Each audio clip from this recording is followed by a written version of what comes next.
The film opens on March 19, 2003, as Iraqi General Mohammed al-Rawi flees his residence amid the bombardment of Baghdad. Before leaving the compound, he passes a notebook to his aide Sayed, instructing him to warn his officers to reach their safe houses and await his signal. 4 weeks later, U.S. Army Chief Warrant Officer Roy Miller and his platoon are on a mission to inspect a warehouse for Iraqi weapons of mass destruction. Miller briefs his platoon about the location. It's a military storage site, Diwania, and intel suggests possible nerve agents, choking agents, live pathogens, and chemical-tipped missiles. He mentions that the 101st Airborne Division had secured the area earlier that morning. To Miller's surprise, the warehouse is not secure. Looters are entering and exiting freely. Miller calls for Lieutenant Asira, who is responsible for the site. Asira informs him of a sniper in a nearby tower and explains that the 101st Airborne Division is understaffed to establish a perimeter effectively. Miller gathers his men and informs them that the weapons are located in the northwest corner of the complex, with a sniper positioned on the 5th floor of the southeast corner room. Miller devises a plan to draw out the sniper so that his team can eliminate him. After neutralizing the sniper, Miller discovers that the warehouse is empty. Confused and frustrated, he remarks that this is the 3rd consecutive time they've found nothing, despite the intel supposedly coming from the United Nations. Afterward, Miller meets with Colonel Bethel to report that the intel they're relying on is unreliable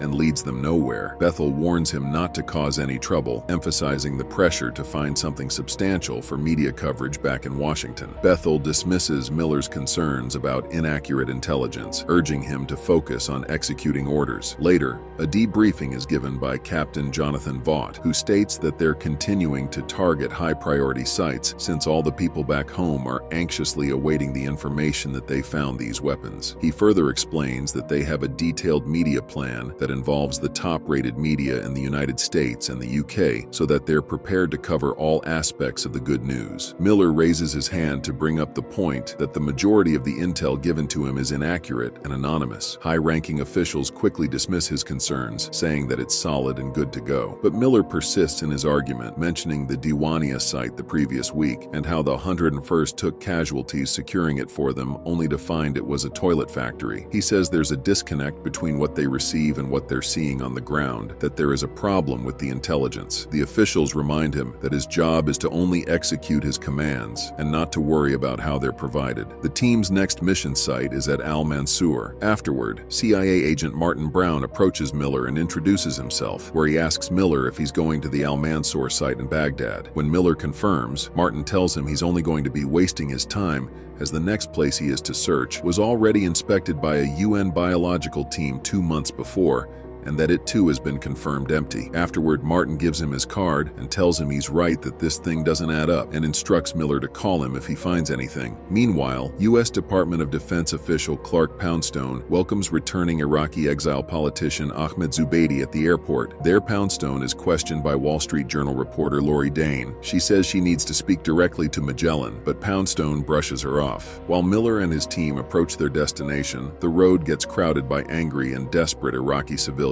Miller orders some of his men to get out of the track and clear out the traffic, but as they're getting too exposed to the enemy, he orders his team to get back and they keep moving without stopping. Poundstone is under orders to install Ahmed Zubaydi as the head of the Iraqi government, and he states that they are convening an Iraqi Freedom Convention inside the Green Zone the following day. They are expecting to have representatives from all 3 main ethnic groups, the Kurds, the Shia, and the Sunni, angling for different levels of power. On the contrary, CIA agent Brown says that Zubaydi hasn't been in Iraq for 30 years and believes that his returning from exile has no standing there. Poundstone states that he's the best they have right now for a stable democracy, as he's been a help to them, and their office is extremely satisfied with all the information they've gotten from him. Martin believes that Zubaydi's been selling them fake information for years and says he's unreliable. When Poundstone argues that Martin is questioning every single piece of evidence that's coming in up to the point where they can't make any progress, Martin responds by saying they cannot just hand the country over to an exile no one has ever heard of, and so they need to have the Iraqi army play a role in stabilizing the country. Meanwhile, an Iraqi civilian who calls himself Freddy sees a bunch of Iraq high officials entering a house. He quickly gets in his car and leaves. The people in the house include General al-Rawi and his officers and aides in Baghdad, who are discussing the current situation. Among the aides is Sayed, who is the host of the meeting, where he states that the information they have is that Saddam has fled said, the Americans will occupy the entire country and they will face hard choices while their men wait for orders. He concludes by saying that what they decide now will determine the future of Iraq. While checking yet another unpromising site, Miller hears some disturbing sounds. When he goes over to find out what it is, a man is pinned down to the ground by Sergeant Wilkins, who tells Miller that the man is out of control. The man turns out to be Freddie, and Wilkins says he wants to talk to Miller about something important. Freddie calms down after he's let go and tells Miller that he saw some Ba'ath Party VIPs meeting in a nearby home. When Miller asks why he should believe him, Freddie simply answers saying that he's just here to help, so he takes Freddie with him and orders his men to take Freddie's car and get one other. If they roll over there in those Humvees, the Baathists are going to see them coming. Miller gathers his men and briefs them of the plan. In the first car, he wants to take the Iraqi guy, Freddie, with him riding shotgun and one of the soldiers in the back covering Freddie the entire time. The rest of the men are going to roll in the pickup truck behind them. Concurrently, a heated argument ensues during the discussion between the Baathists, and al-Rawi steps in to end the argument. Al-Rawi says the streets are full of anarchy, violence in Iraq increases, and while the Americans try to manufacture democracy, eventually they will realize they need it. So, he decides to wait for the Americans to offer him a deal in the future of Iraq, and fight if they don't. As the meeting ends, Miller and his men arrive at the location and see some people leave the house holding firearms. When they get into a car, Miller quickly orders his team to seize the car with the 3 men inside it,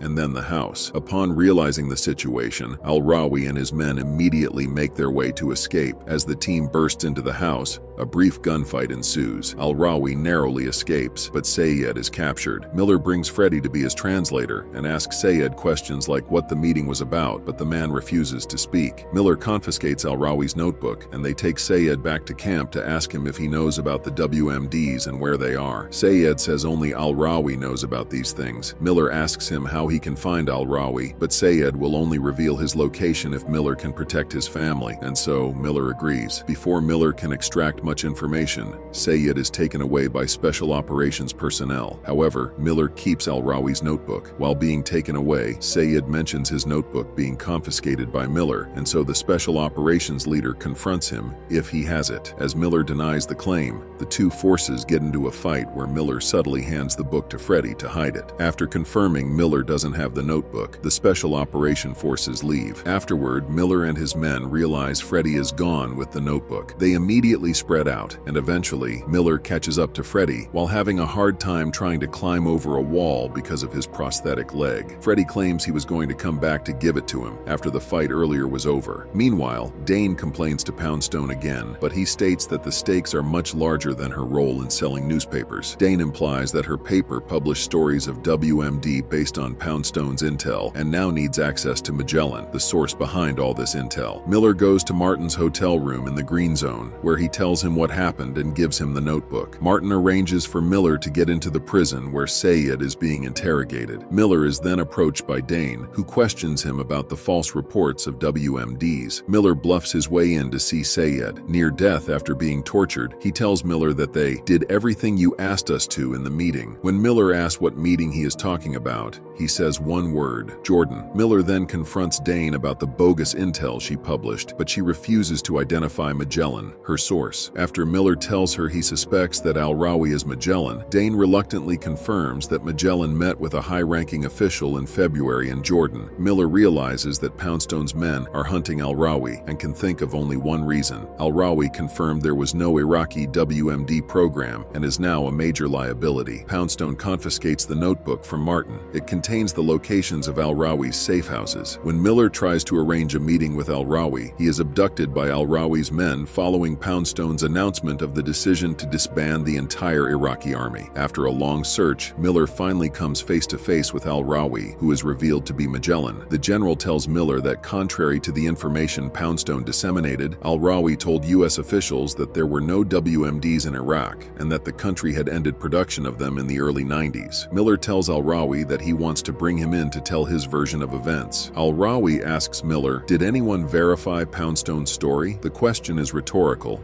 and meant to imply that if anyone in the government had been interested in getting the facts straight, it would have been easy for them to do so. Instead, as al-Rawi states, "Your government wanted to hear the lie, Mr. Miller. They wanted Saddam out, and they did exactly what they had to do." Shortly before their meeting, the U.S. government disbanded the Iraqi army, putting the general in a precarious position. Al-Rawi explains that when he came forward with his information, he was told he'd have a place in the new Iraq. However, he now realizes that he was used as a pawn for Poundstone and his associates and will be disposed of the first chance they get. Poundstone's men attack the locations listed in the notebook. When they get to the general's hiding place, he flees, ordering one man to kill Miller. Miller manages to kill his captor and races after al-Rawi. Miller finally captures al-Rawi, but Freddy suddenly appears and shoots the general, stating that the fate of Iraq is not his to decide. Freddy believed that al-Rawi was a tyrant and a traitor to the Iraqi population. With his only witness against Poundstone now dead, Miller tells Freddy to flee. Later, Miller writes a scathing report. He confronts Poundstone in a meeting and gives him the report, but Poundstone dismisses it, telling Miller that WMDs do not matter. Poundstone then rejoins the meeting, only to see Iraqi factional leaders reject Zubaidi, the U.S.'s choice as leader of Iraq, as an American puppet and storm out. Afterward, Dane receives Miller's report by email. The recipient list includes reporters from major news agencies around the world. Ultimately, the ending is a bittersweet one. Miller can expose Poundstone's lies, but they have already done immense damage to the people of Iraq. Although the film fictionalizes many characters and events to tell its story, it does accurately depict how the specter of Iraqi WMDs was used as a pretense for invasion and the fact that no evidence of those WMDs was found.